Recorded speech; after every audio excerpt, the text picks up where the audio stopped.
Hi everybody, this is Kathy here from montesorrimommykay, and today we're going to discuss something that is very important.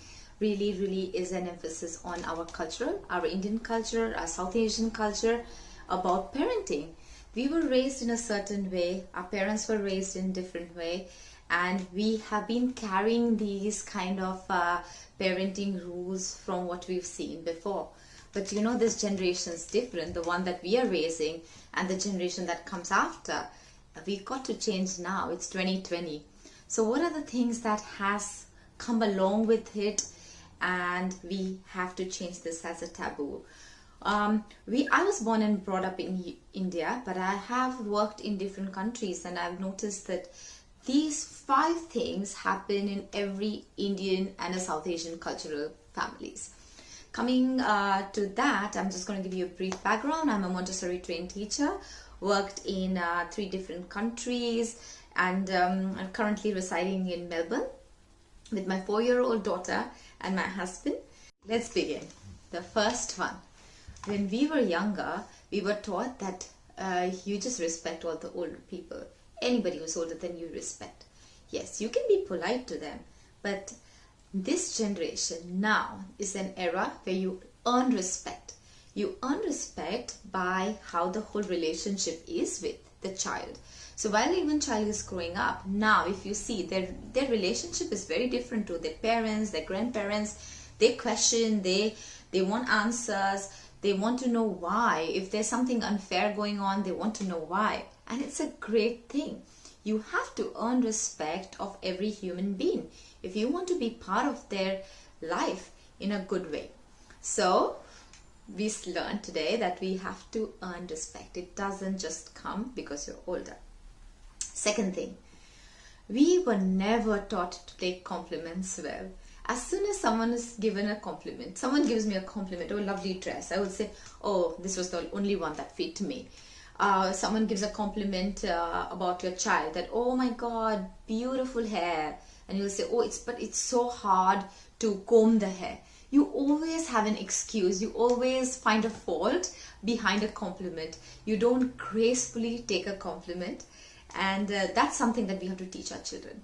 Take the compliment very gracefully. It's all that you have to say is a thank you, and a genuine thank you. That thank you, I really appreciate it. Or thank you that you said that to me. That's it. That's where it ends. Third thing is, stop talking about body parts. Stop walking in a room, meeting someone, is like, oh, why you have dark circles, and why do you have acne in your skin? Oh, good, you got thin, and oh, you got fat. We do not have to discuss about bodies. We don't have to talk about our physical aspect at all. We need to stop that. It's such a cultural thing that they're like, oh, what happened? Why do you have like your hair doesn't look good? Of course I know my hair doesn't look good today. You didn't have to tell me that. Oh, you look bloated. I know I look bloated. You don't have to tell me that. If you don't have something kind to say, don't say nasty things to each other, because the children are listening and they think it's okay. It's okay to talk about that, about the body, and that comes along as an insecurity.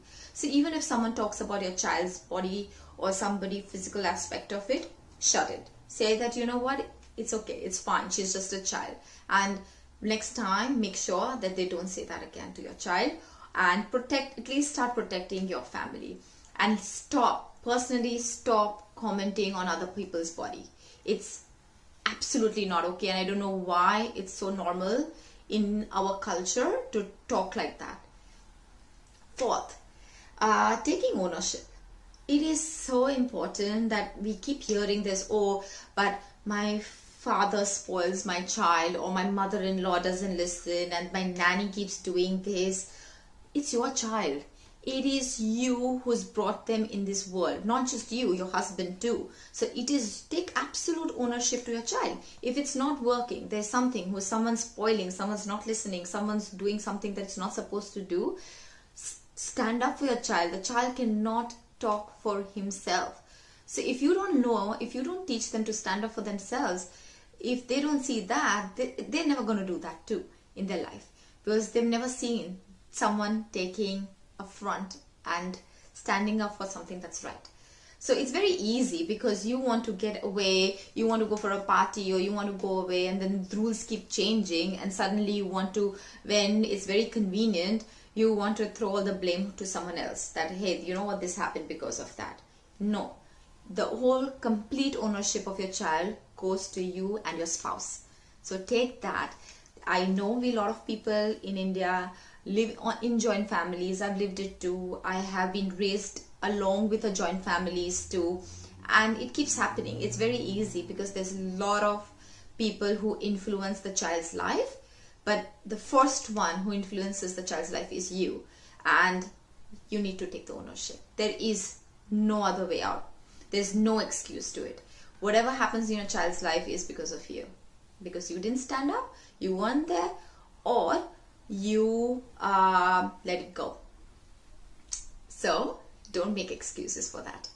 Fifth one is something that is always a taboo in India, like, oh, dancing like that is not for us, or going and acting like that is not for us. You can't do drama, you can't do music, or you can't swim because you'll get dark.